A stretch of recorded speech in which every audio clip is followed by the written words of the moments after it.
Welcome back to ECE 442-542. There's a lot to finish before exam number 3. One of those things that needs to be finished is homework number 5, which is due a week from today. And if you're taking 542, there's also your deliverable number 1 is due in a Dropbox on Monday, and that's to tell me what you're planning to do, and hopefully maybe you've had an opportunity to think about that in front of me or talk to me about that, but submit that into the Dropbox for deliverable number 1. There's also some resources, some pages that are available to you so that you can start reading up on this controller design strategy that we are talking about today, and that's the Ragazzini controller design, and that has a particular link, and you should find those pages on D2L if you want to read what I'm trying to describe to you during today's class. Exam number 3 is on the 11th of April. There now is material for exam number 3 available on D2L. We will have a review session on that Monday evening, which is the 9th, after our class on April 9th. And now I know that everybody wants to be very efficient, so now I've given you more notes and recordings so that you can, instead of reading a lot and not knowing what you're reading, hopefully this is going to be beneficial.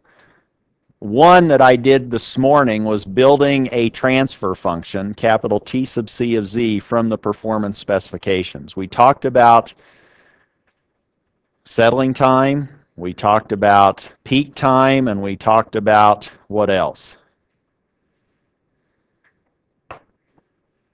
Percent overshoot. So those 3 time domain performance specifications translate into particular pole locations in the Z-plane. If you can now find acceptable Z-plane poles, you can use those to help build a transfer function, capital T sub C of Z, that you want to have for a closed loop behavior. That's what I'm meaning by building a T sub C of Z from performance specs. The settling time gives you the radius, the percent overshoot gives you these hearts or logarithmic spirals, and the peak time or time of peak gives you the angle. You might actually find that those 3 design specifications are not consistent. And what do you do? Can you adjust one or several of those to make all 3 be satisfied? And that's another video that's included with notes. I also have one dealing with the Nyquist frequency, the sampling frequency, and aliasing, which is really, if you now are sampling a waveform and that waveform's frequency is higher than the sampling frequency divided by 2, then you will have aliasing occurring, or you'll actually see that high frequency waveform appear as a lower frequency between 0 DC and omega sub s over 2. That's what's meant by aliasing. That material is also there.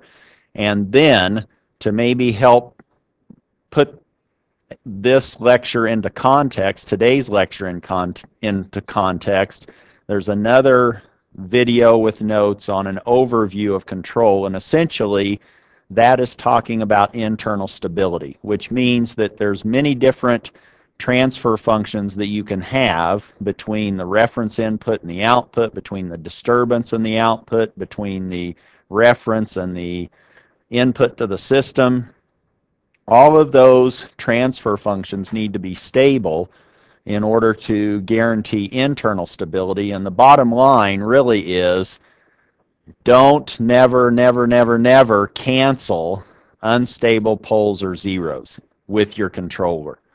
If you have a 0 that's outside the unit circle, don't put a pole in your controller to cancel it. Yes, that would make your life easier maybe in terms of coming up with a controller's transfer function, but it won't be acceptable in terms of internal stability. Your system will not be stable. And we'll get into that a little bit more. But today what I want to do is go through the Ragazzini direct control design. And this gives you a strategy for coming up with a controller. It's not necessarily the best, but at least it gets us thinking about some of the ideas and the concepts you need to be thinking about when you're designing a controller. There's a difference between the transfer function and the controller transfer function. So hopefully the question was, I'm using a lot of transfer function terms. Hopefully this very first bullet underneath the Ragazzini will talk about notation and terminology, and hopefully that will clear things up, because we have a plant transfer function, we have a controller's transfer function, and we have what I'm calling a closed loop transfer function. All three of those are related, and we'll try to establish that in the notation. The Ragazzini technique or strategy has 4 constraints that we have to make sure and abide by. Essentially, the controller can't do the impossible. That's what those 4 restrictions are allowing us to achieve as a possible controller. Then we will go through the controller design process, which is really 2 steps. The first step is try to make sure all of these restrictions are satisfied, and 2, do the algebra to find your transfer function. It's a 2-step design, although the first step involves 4 restrictions, which can be a little bit of a challenge. We'll go through an example, and then we'll try to justify what these 4 restrictions are, where they're coming from, and the design process. That's what I want to cover or look at or examine today. This hopefully will start to address some of the questions, or one of the questions was, okay, you're talking about a lot of transfer functions. What are they? We have 3 that I'm really focusing on. We have the plant, which I'm calling capital G of Z. That's the system that we are trying to control. And that I'm going to label its numerator and denominator. This transfer function is a ratio of polynomials. The subscripts are what's going to be telling us what the numerator polynomial corresponds to and what the denominator polynomial corresponds to. For the plant, which I'm calling capital G, I'm using a lowercase g for the subscript on the numerator, which is n sub g, and the denominator polynomial d sub g. That's the notation, and that's the transfer function of the plant, or the system that we are trying to control. Capital C of Z is our controller. That's what we want to learn how to design. If we can now design a controller, C of Z, then that will allow us to actually implement this system by taking this error signal and generating, let me call it a, maybe a U hat, or maybe I'll just call it U of Z. If we have a transfer function, capital C of Z, you can now put that into the time domain and find a difference equation that connects the input to that controller, which is the error signal, and the output of that controller, which I'll call U, which is going into your plant. And if the disturbance signal wasn't there, that U would go directly into the plant. But it could be that that input to the plant or the output of the controller does get modified by a disturbance signal that I'm labeling capital D of Z. The third transfer function is capital T sub C of Z. And that is the transfer function between the reference input R and the plant's output Y. And that is obviously related to C and G. There's a formula, you can derive it, for the transfer function T sub C of Z, the desired closed loop or the transfer function of the closed loop system in terms of C and G. And that will just be CG over 1 plus CG for negative feedback. And we'll derive that. But once we have that relationship, we can back out a formula or an equation to solve for capital C of Z in terms of T sub C of Z and the Planck's transfer function G of Z. That's the notation. You're going to see a lot of different capital letters in this discussion. You have G, C, and T sub C. Those are all Planck's or transfer functions or systems, subsystems. The other capital letters, R, E, U, D, and Y, correspond to the Z transform of waveforms or signals. And you can't, what do I want to say? You don't want to have a transfer function that contains signals. The transfer functions are a ratio of different signals Z transforms. If you now were trying to find T sub C of Z, you wouldn't want to have buried in that U of Z, for example, in that expression. That we should really sort of recall. But here is now the transfer function, and this is, in fact, the transfer function between the reference input R and the output Y. And it's GC over 1 plus GC. You should be able to go home tonight and derive that. We've derived it many different times. Now you should be able to derive it, but you now probably have that committed to memory for the rest of the semester, at least. Which, if you plug in all of these different polynomials, this gets a little ugly, but now we have ratio of ratios, but you can then see how the different pieces, the numerators and denominators of your plant and of your controller, how those combine to produce the closed loop transfer functions numerator and denominator. The closed loop denominator is a combination of the plant's denominator and the controller's denominator added to the plant's numerator times the controller's numerator. The roots of that produce the roots of the closed loop transfer function, which are the closed loop poles. All I've done to derive that expression is simply some algebra. Put everything over a common denominator and cancel the common denominator in the numerator and denominator, which is d sub g times d sub c. That's all that's done to find this expression for the closed loop transfer function. That's the notation. That's the terminology. We have a plant, we have a controller, and we have a desired closed loop transfer function. Let me simply state the 4 restrictions, and then we'll go through the design process that utilizes these restrictions. Restriction number 1 says that our controller must be causal. That should make sense. It can't start putting information out into the world without first measuring something. It can't be anti-causal. It can't be shaking before you even nudge it. Right? You have to kind of give it a kick before it starts moving. It has to be causal. That makes sense. So that's restriction 1.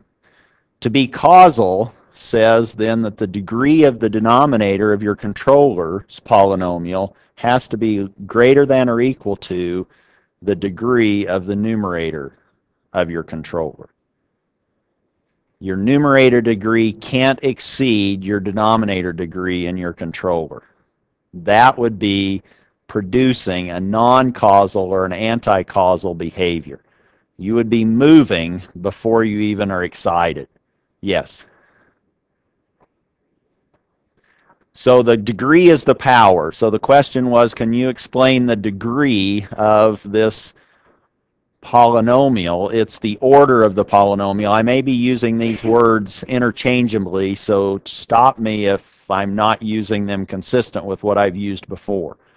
But d sub c, the order or the degree of that, is the highest power that z is raised to. Likewise for the numerator. They can be the same order or degree.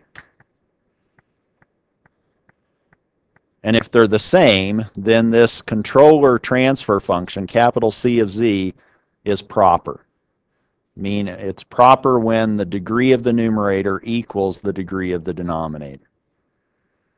It's strictly proper when the numerator's degree is strictly less than the denominator's degree. And it would be improper, which is then basically it's not causal if the numerator's degree exceeded the denominator's degree. Another way of thinking about restriction 1 is to say that this desired closed loop transfer function, t sub c of z, has to have at least the same pole zero excess as g of z. What's the pole zero excess? Do you remember? So the pole zero excess of g of z is the number of poles minus the number of zeros in the two polynomials, the denominator polynomial of g and the numerator polynomial of g.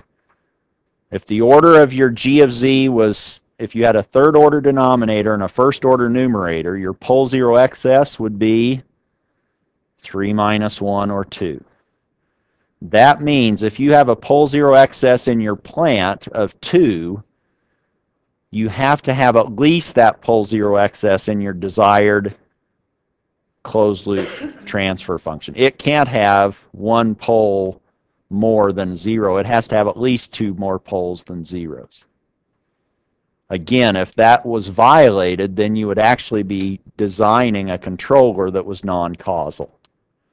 That's how you would have a lower pole zero excess in your desired transfer function versus what you have in your plant. That's restriction 1.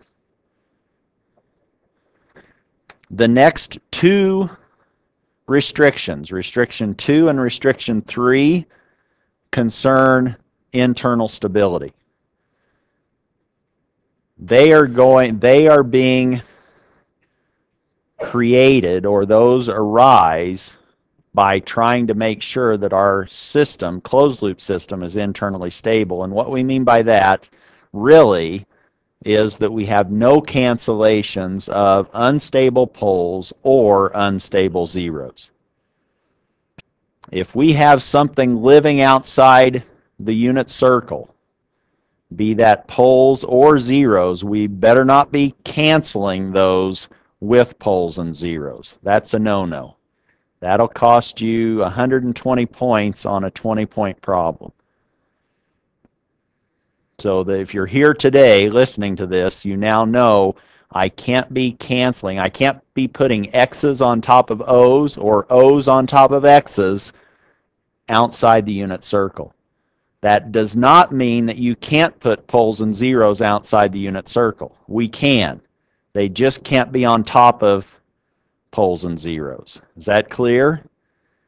Meaning you might have an unstable system that you need to create an unstable controller when combined to sing happily to make a stable closed loop system. You just can't try to cancel unstable poles and zeros with poles and zeros of your controller. To avoid that, we have first restriction 2. Restriction 2 says if you have unstable zeros in your plant, let's say you had a 0 at 2, at z equal to 2, that's outside the unit circle, you would need to have that zeros factor, which is z minus 2, in your desired closed loop transfer function t sub c of z. So as you're building, as you're creating capital T sub c of z, you would immediately know that one of the pieces of that build is in the numerator, it has a factor of z minus 2. And that in the formula will allow us not to cancel that 0 outside the unit circle. That's restriction 2. Restriction 3 is associated with the unstable poles in the plant, G of Z. This one's a little bit more involved. Now we have to make sure that this expression, 1 minus T sub C of Z, there'll be some adjustable parameters in T sub C of Z. That expression, 1 minus T sub C of Z, when evaluated at the unstable poles of G of Z, it better be 0. Hopefully that's what this says. It says 1 minus T sub C of Z must contain unstable zero factors for all unstable pole factors in G of Z.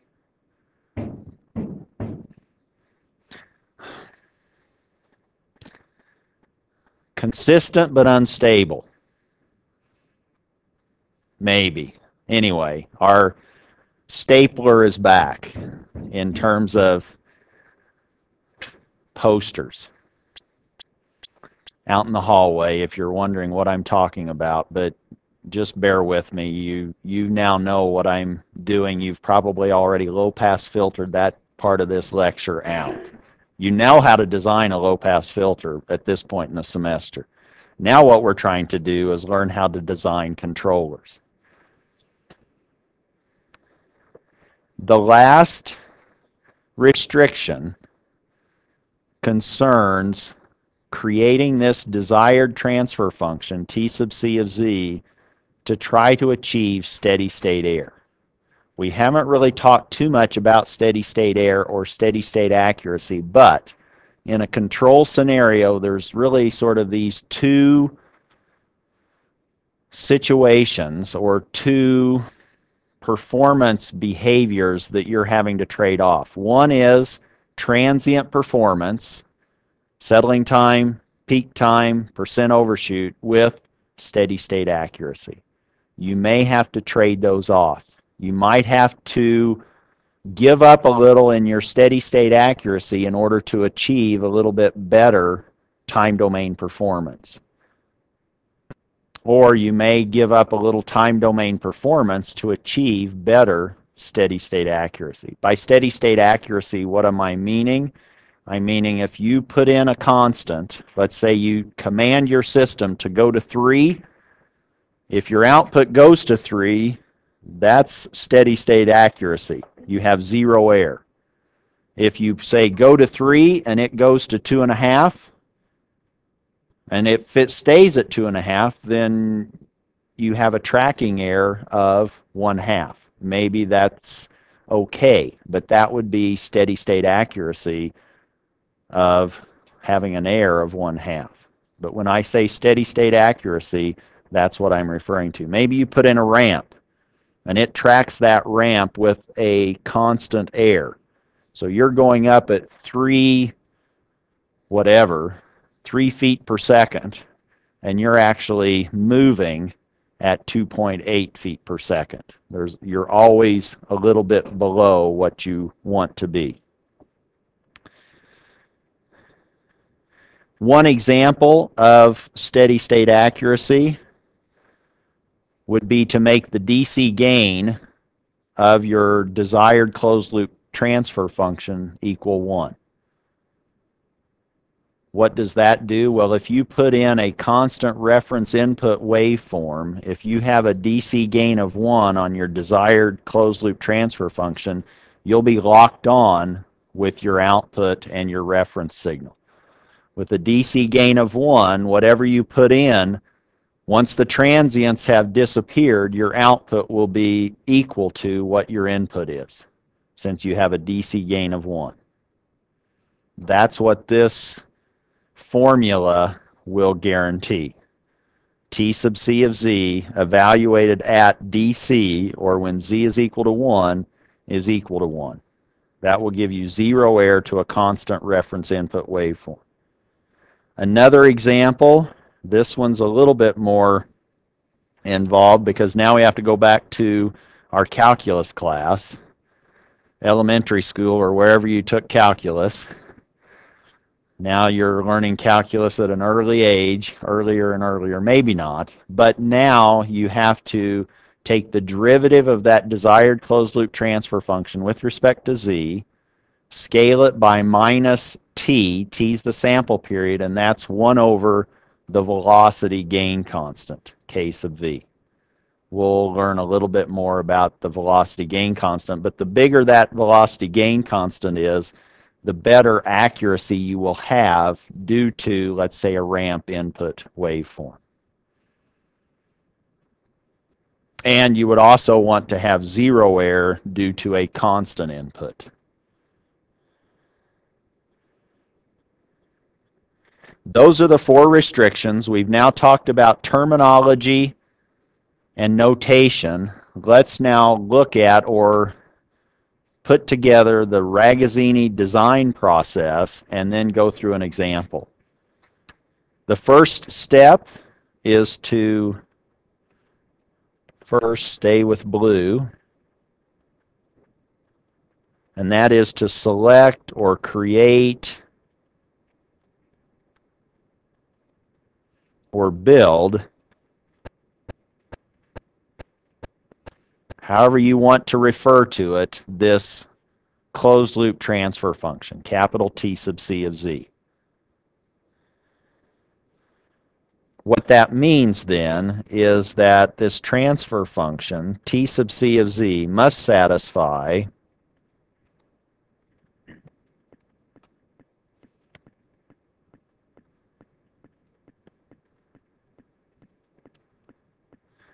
the applicable restrictions.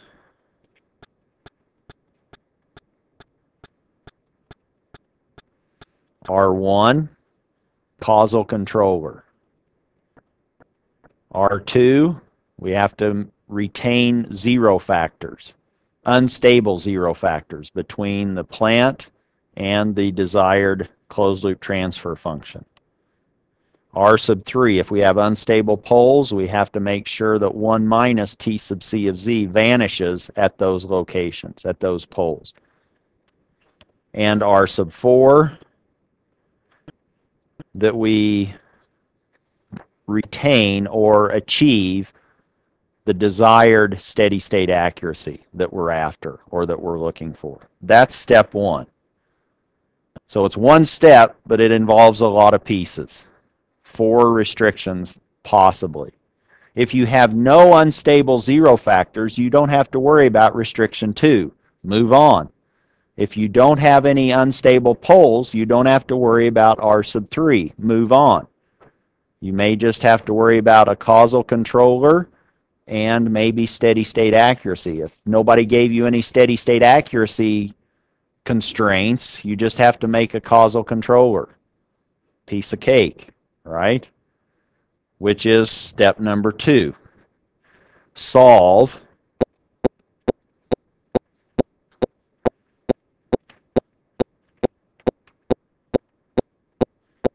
for the controller transfer function C of Z using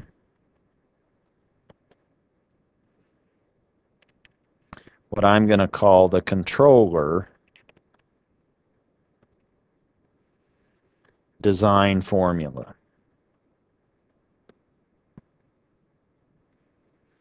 And that is capital C of Z is equal to 1 over G of Z. What is that? Well, that's really, we're assuming G of Z is a scalar transfer function. This piece is really just saying invert the plant. And then put in what you need to achieve your desired closed loop transfer function, which is T sub C of Z over 1 minus T sub C of Z. But restrictions R2 and R3 won't allow you to just arbitrarily invert the plant.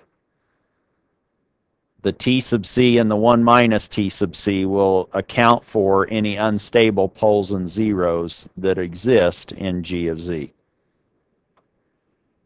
That's it. That's the Ragazzini design strategy. 2 steps. Let's go through an example and see if we can follow through some of these steps for the design.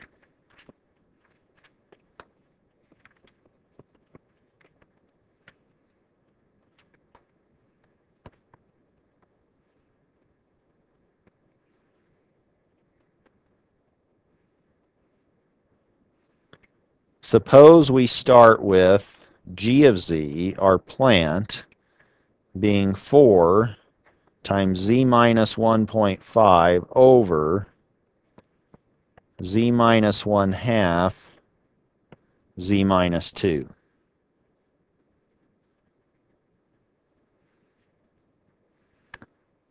Now we have our plant, capital G of z, and we have to figure out, okay, which of these restrictions are in play, which ones do we have to worry about, and how do we play with them or use those.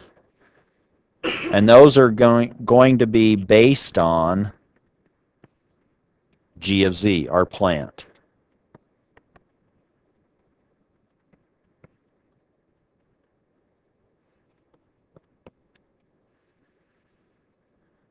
Restriction 1.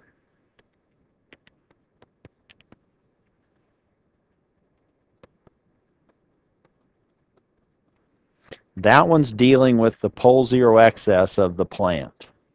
G of z has a pole zero excess of blank.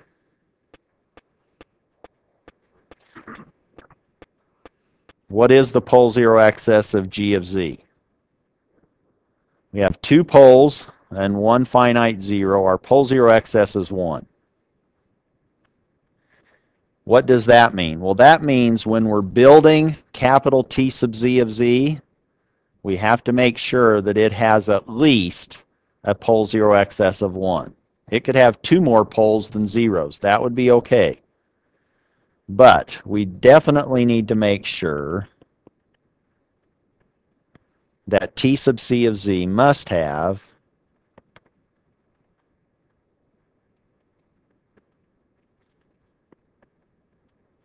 a pole zero excess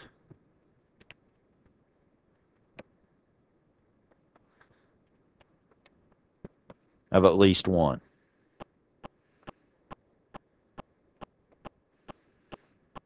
So when we're building T sub c of z, we need to make sure that the numerator order is 1 less than the denominator order.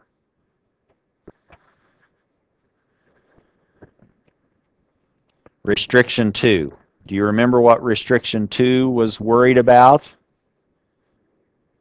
Not really. That's an honest answer. What was restriction 2? Okay, it was concerned with the unstable zero factors of G of z. Does G of z have any unstable zero factors? Or does G of z has or doesn't have, but hopefully by looking at G of z, you can factor the numerator and identify all of those finite values of z that live outside the unit circle in the numerator. Here it's already factored, and we have a z equaling 1.5 that causes that numerator to vanish. That one's an unstable zero. Restriction 2 then says G of z has an unstable zero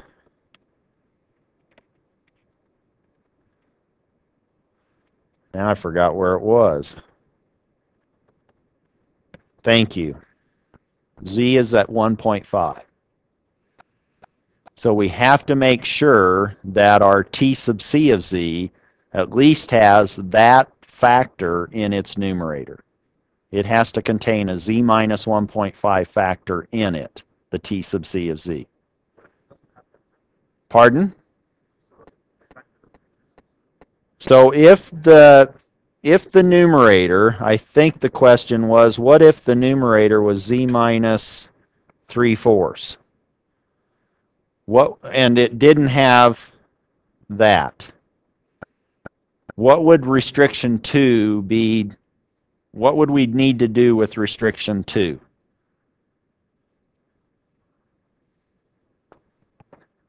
We could step over it. We wouldn't have to touch restriction 2.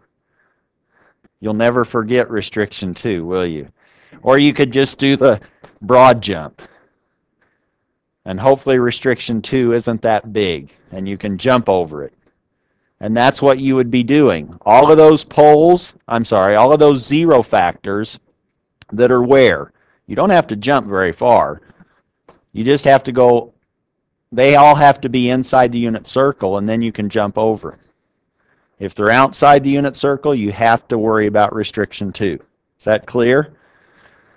Now, for those of you that are looking at this after the fact, let me go ahead and not have that there so you don't get confused. But if you're watching this, you hopefully understand what I'm trying to say. Yes?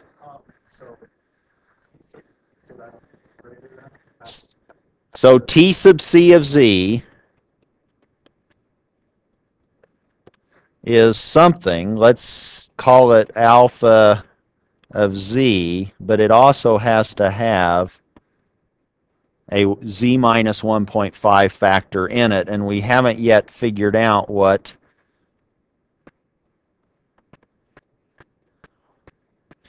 I'm just seeing if you guys are paying attention, what that denominator polynomial is. So right now, this is all we know based on restriction 2, is that the numerator has to be maybe some polynomial times this Z minus 1.5 factor. Restriction 3. Restriction 2 is pretty easy to satisfy. Restriction 3 requires a little bit more algebra. But restriction 3 is dealing with 2 was the zeros, 3 is the poles, the unstable poles of your plant. So now we need to look at G of Z and see, does it have any unstable poles?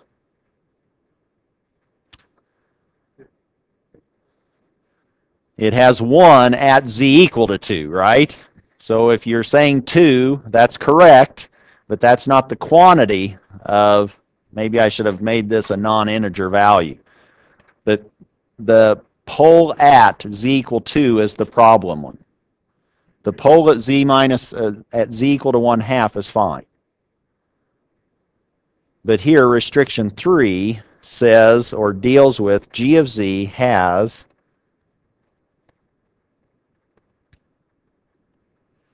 an unstable pole at Z equal 2.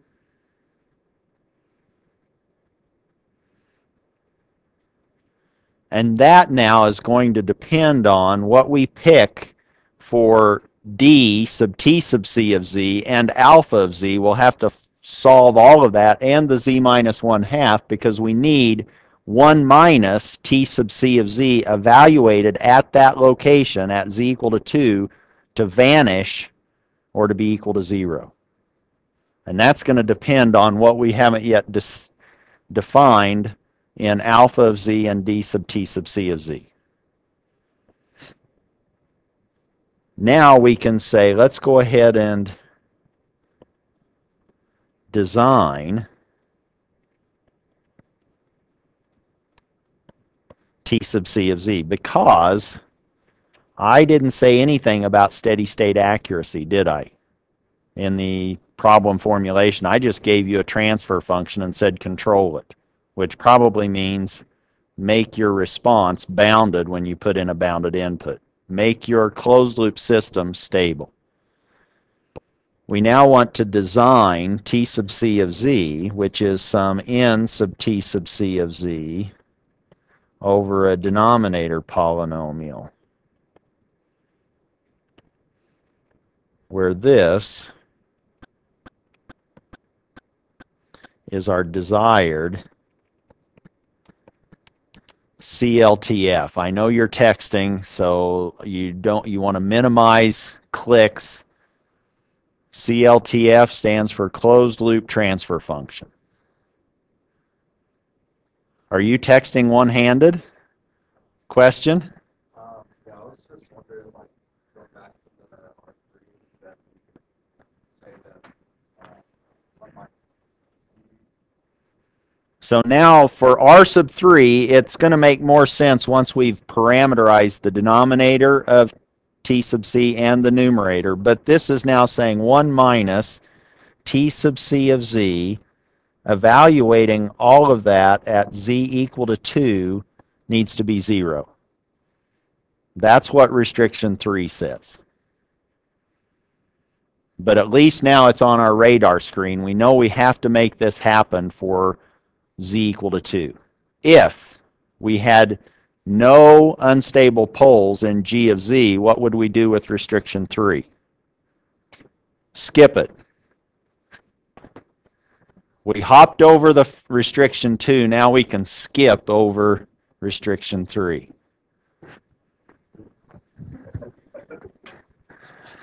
For those of you at home, you're missing the shenanigans up front, the hopping and skipping. Good for you, right? You're at home, you don't have to worry about it. All right, so now let's try to design this desired closed loop transfer function. Restriction 2 says that we have to have T sub C of Z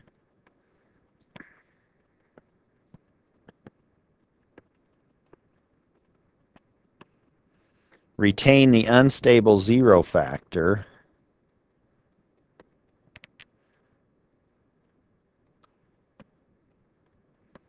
from G of Z.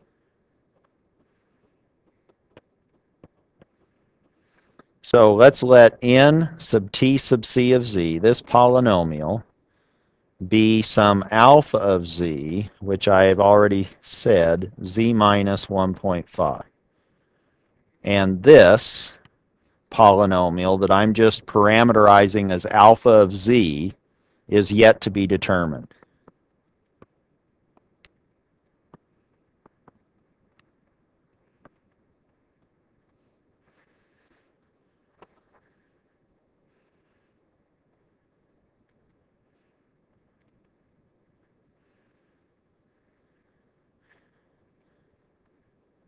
Now, did we have any performance specifications given in this problem?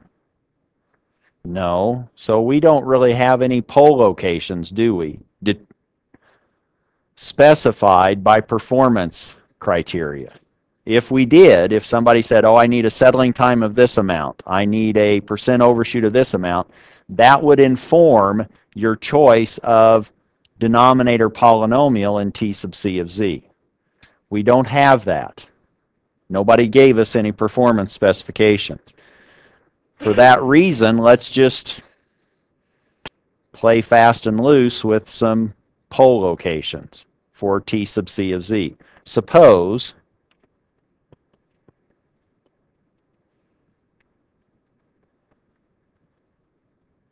we go ahead and place the poles of T sub C of Z at the origin in the z-plane. Here's a new term. Then T sub C of Z will actually have what we call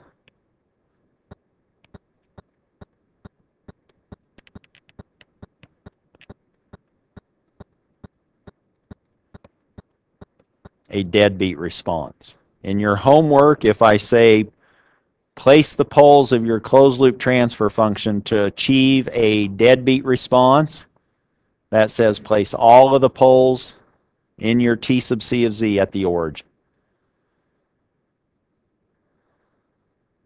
What does that do? What does deadbeat mean? Well, that means you're beating, what?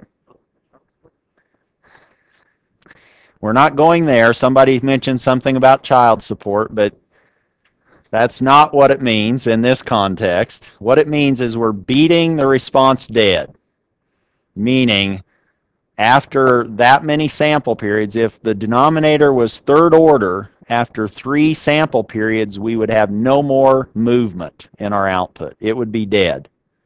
Not that it's 0, but it would not be moving at its final, from its final value. We would have beat the response dead. So that's the deadbeat response. So if it helps you to think about child support, fine, but it's the deadbeat response for this closed loop transfer function. That was if in our denominator we had 3 poles at the origin. If our denominator was z to the third order, or to the third power. If it was second order, it would be z squared. Then after 2 sample periods, it would be done moving.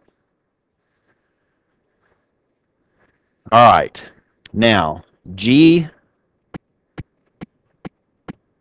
of z. So now we know where all of the poles are going to be in the denominator. That's going to be easy. It's just going to be z raised to some power and no other terms. G of z, though, has an unstable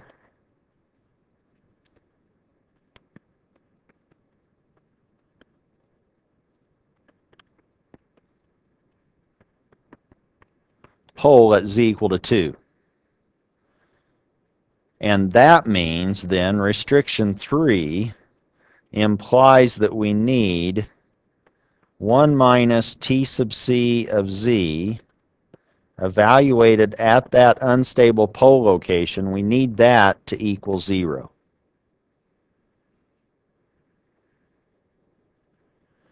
That's supposed to be suggesting something for the structure of t sub c of z.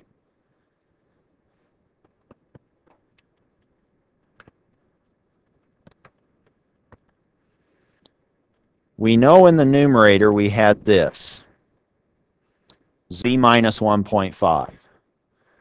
Alpha is not there yet, alpha of z, and the denominator, what do we need t sub c of z to be? Do we know anything more about t sub c of z?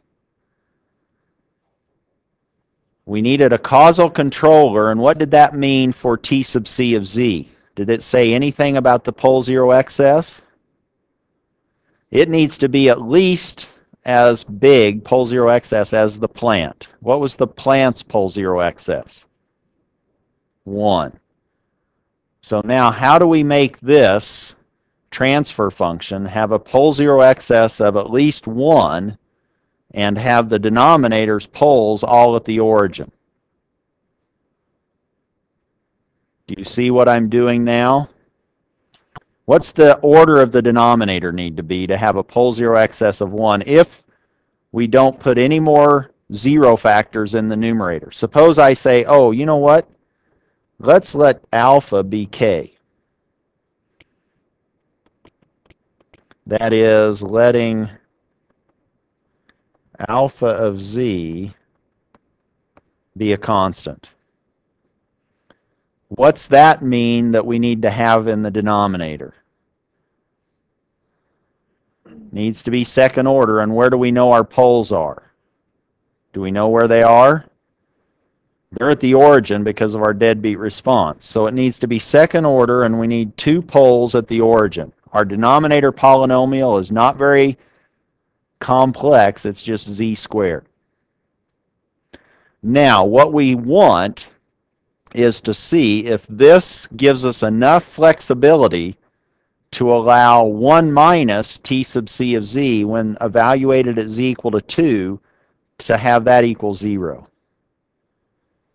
We have one unknown parameter, which is the gain k. So now t sub c of z has the correct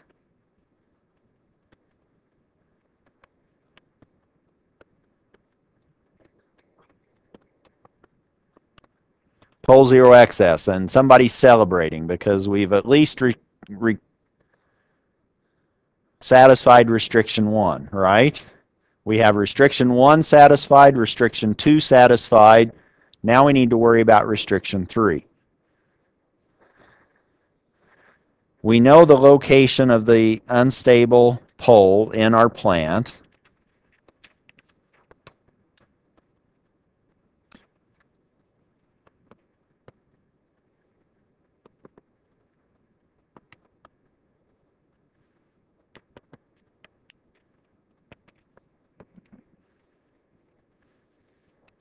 That means then that restriction 3 says that we need 1 minus t sub c of z evaluated at z equal to 2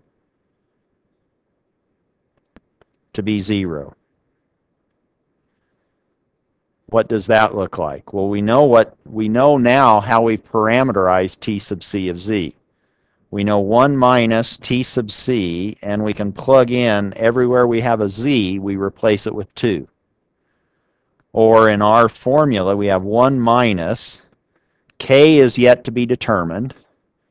The numerator was z minus 1.5, so we have z being replaced with what? With 2, so we now have 2 minus 1.5 all over z, which we're replacing with 2, squared. And we need that to equal 0. Does everybody understand where that came from? That equation. We now have one equation and we have one unknown. Hopefully we can use this to solve for k.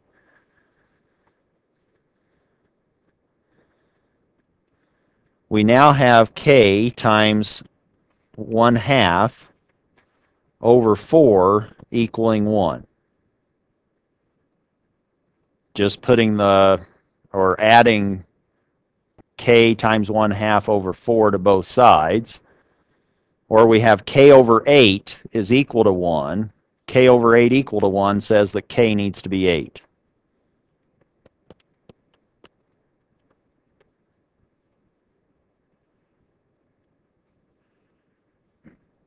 What have we done? Well, now we have, through the application of these 3 restrictions, we've actually come up with a desired closed-loop transfer function, t sub c of z. T sub c of z is k, which is 8, z minus 1.5 over z squared. That's t sub c of z. That's the first step. We've now worked through all of these 4 restrictions. Restriction 1, 2, and 3. 4 we didn't worry about yet.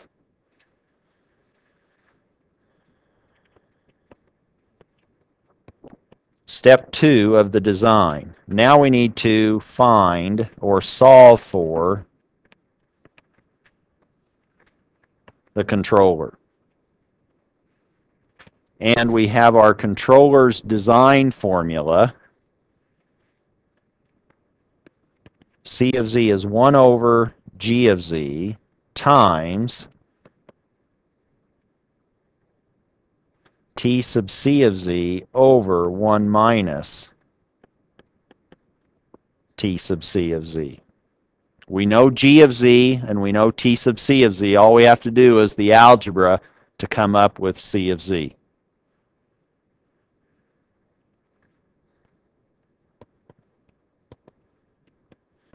G of z was 4, z minus 1.5 over z minus 1/2, z minus 2.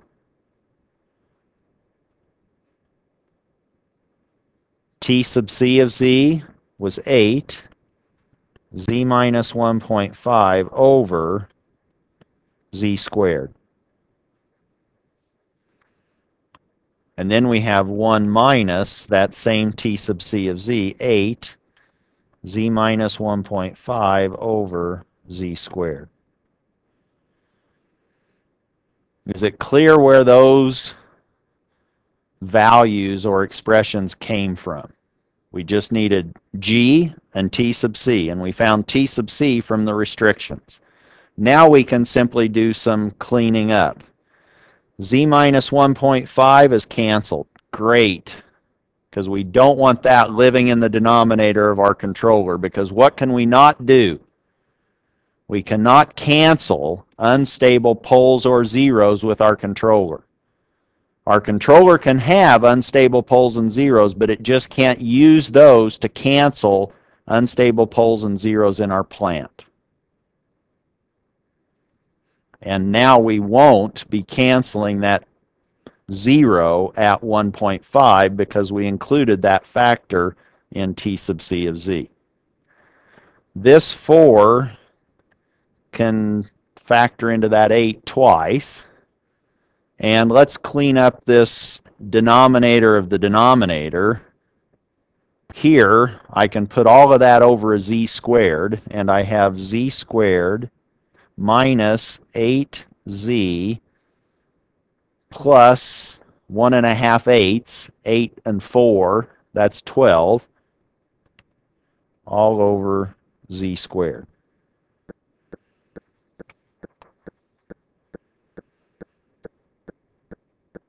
This z squared cancels that z squared, and what do I have left? Well, let me start putting some of these pieces together. Do you see that the denominator of the denominator in the first piece goes upstairs in the expression for C of Z? I now have that 2, and I have Z minus 1/2 and Z minus 2. And what do I have downstairs? Do you see that I really just have this downstairs? Downstairs I now have z squared minus 8z plus 12. And that z minus 2 and the numerator of C of Z better be making you a little bit nervous, because you don't want that to be canceling a pole factor in G of Z. But let's see what's buried in z squared minus 8z plus 12. Do you see that that actually factors into a z minus 6 and a z minus 2?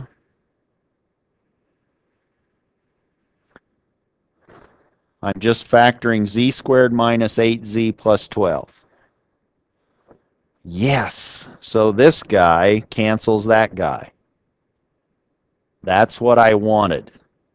And now what do I have for a controller? I just take all the remaining parts. I have 2 times z minus 1/2 over what?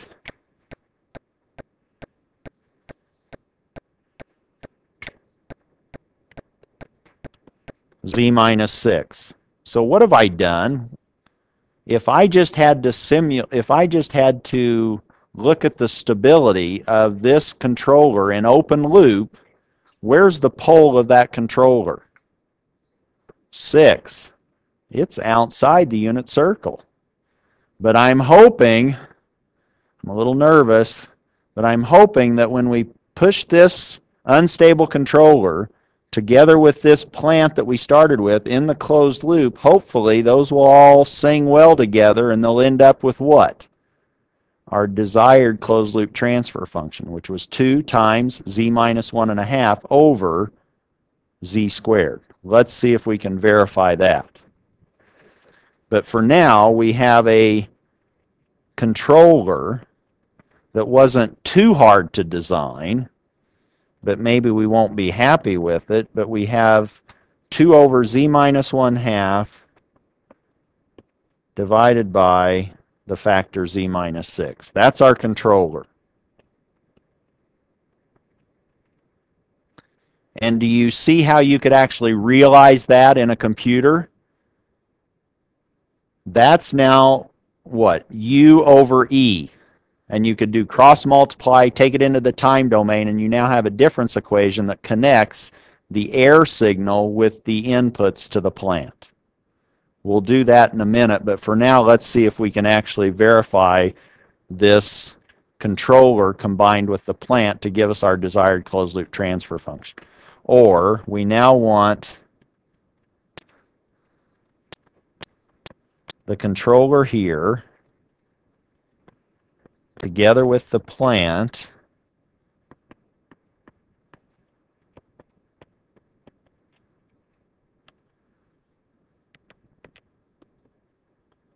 with negative unity output feedback. That now better give me the desired closed loop transfer function that I want.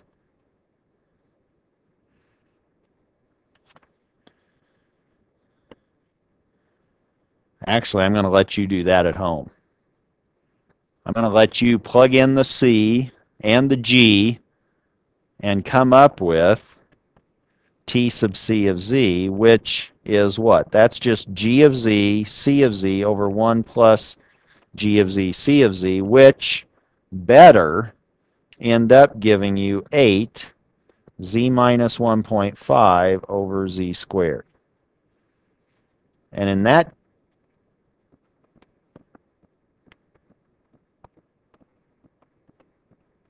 case, that gives us our relationship between the reference input R and the output Y.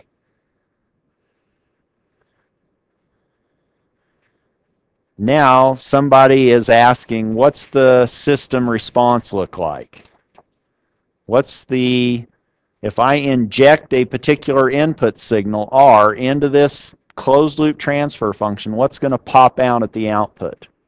What's going to happen? Let's see. So now we're going to investigate the time response.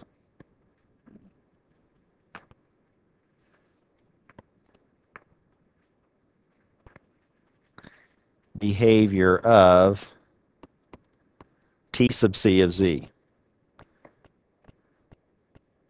And what do we know about this time response behavior? Something about child support. Oh. It's a deadbeat response, isn't it? Question?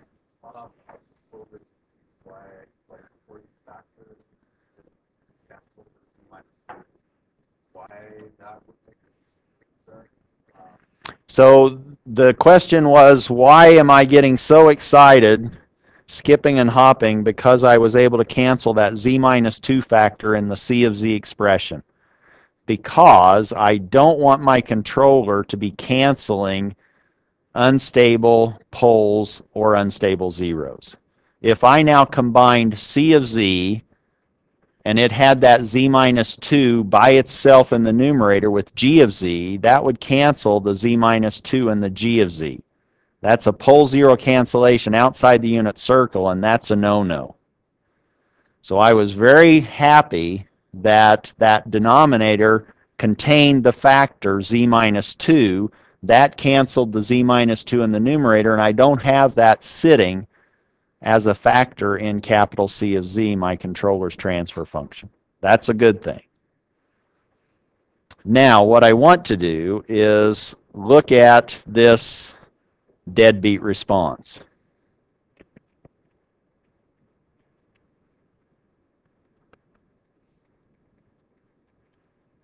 Or see if, in fact, it is a deadbeat response. We know that T sub C of Z,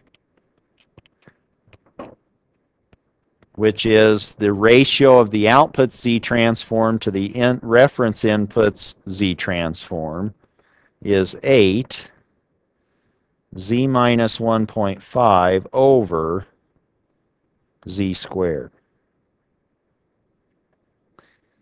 I'm going to hit that with a 1 so that I now have this T sub C of Z written in terms of delay operations, or Z to the minus 1s, or powers of Z to the minus 1.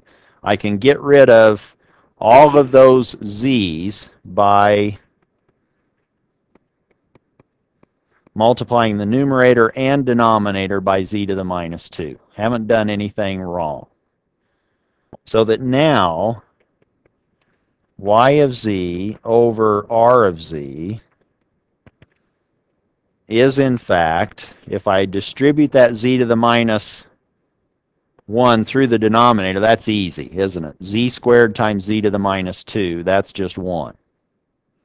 What happens when I do it upstairs? I have 8z times z to the minus 2. What results from that? So I have 8z times z to the minus 2. How can I clean that up? That's z to the 1 times z to the minus 2. I can add exponents, can't I? So that this actually cleans up to be 8z to the minus 1. And I have 1.5/8, 8 and 4, 12, that I'm subtracting, but I'm scaling it by a z to the minus 2. Or I also have in the numerator minus 12 z to the minus 2.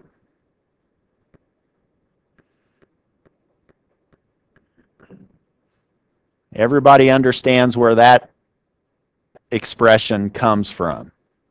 Now I can simply cross multiply and move into the time domain. Or first let me cross multiply. I have the output z transform, y of z is now 8 z to the minus 1 minus 12 z to the minus 2 times r of z.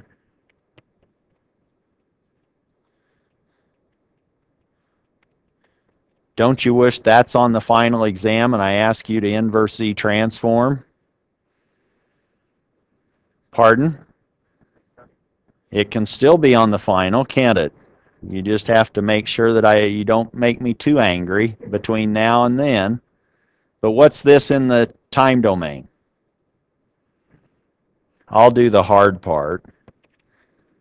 Capital Y is just lowercase y. What's on the right hand? What's the first term on the right hand side?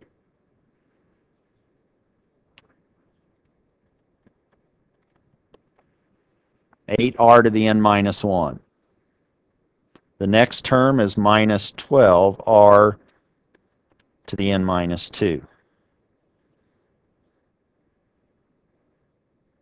If I said, does that make sense to you? What's one sort of very quick way of inferring whether that even seems reasonable? That was a vague question. What was my pole zero excess of the plant? 1. What does that really mean? That means there's one sample period between when I hit it with the reference input before it starts moving at the output. Is that true in this closed loop setting? If I shake this system with an input, it's going to be one sample period later that it starts appearing at the output. There's a one sample period delay between the input and the output. Is that clear from this? I wiggle it at n minus 1, and it doesn't start shaking until n. And then it just starts coming in at both delays. So the pole zero excess is 1. What's a simple transfer function with a pole zero excess of 1?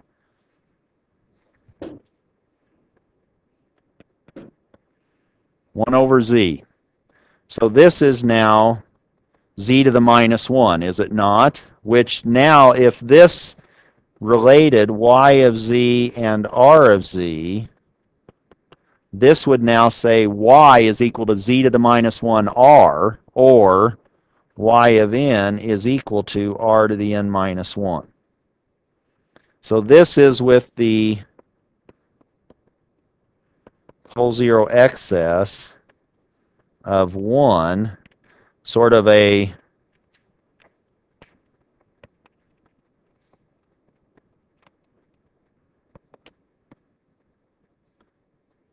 thought experiment. Does that help a little bit?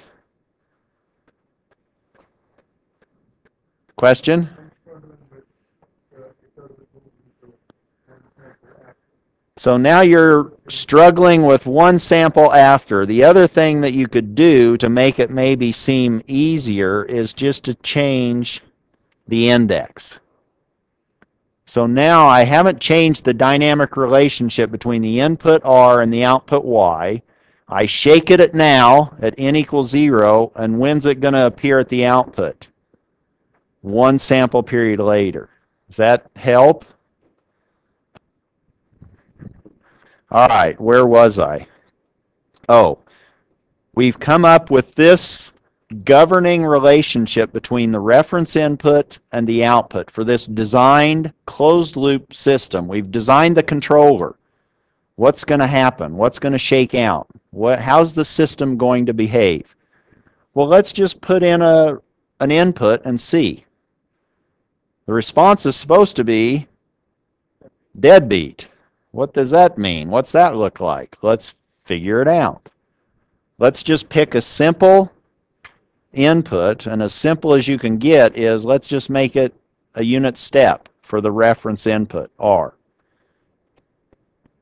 So let's let R of n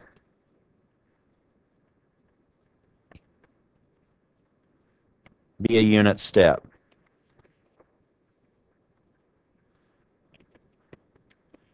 R of n is now 1 for all n greater than or equal to 0.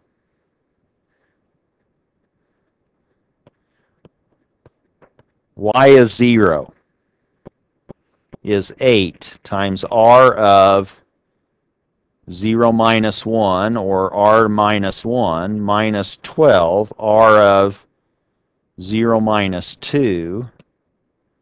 And what are those R's? R of minus 1 hadn't kicked on yet, has it?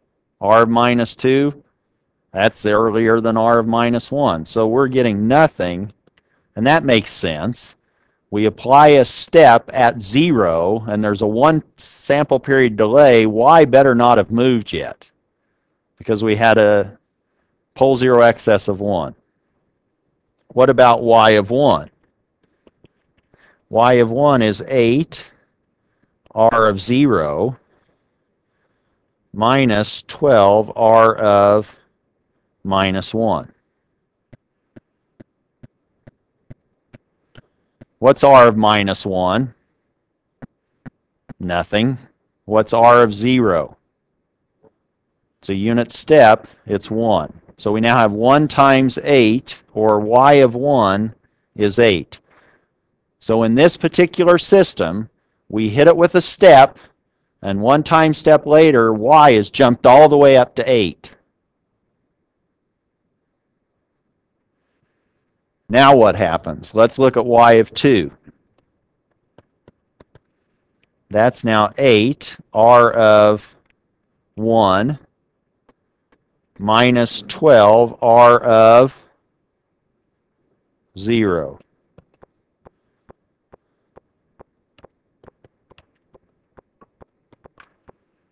Oh, we haven't changed the input, have we? It's still 1, and what happened to our output? It went from 8, and now it flipped all the way back to minus 4. This deadbeat response is going to kill me, isn't it?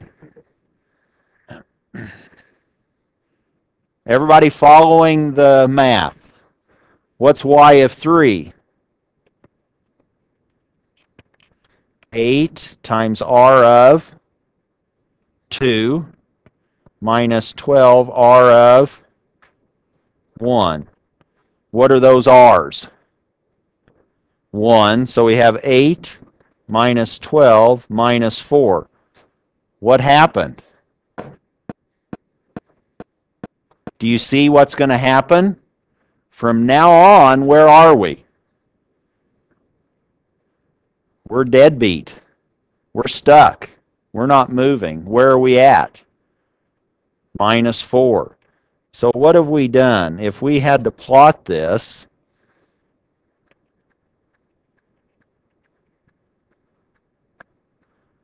what's Y of n? at time 0? What was it at time 1?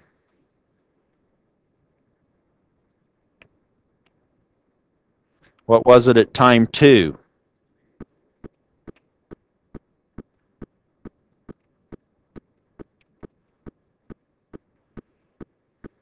Boop, boop. And then we're done, right?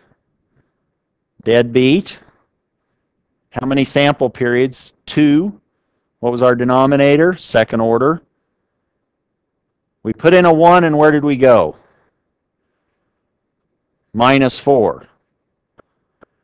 You try to make a right turn, and what did you do? You went left 4 times further than you wanted to turn right. Maybe this isn't a great response, but at least it's stable, and it stopped shaking after 2 sample periods.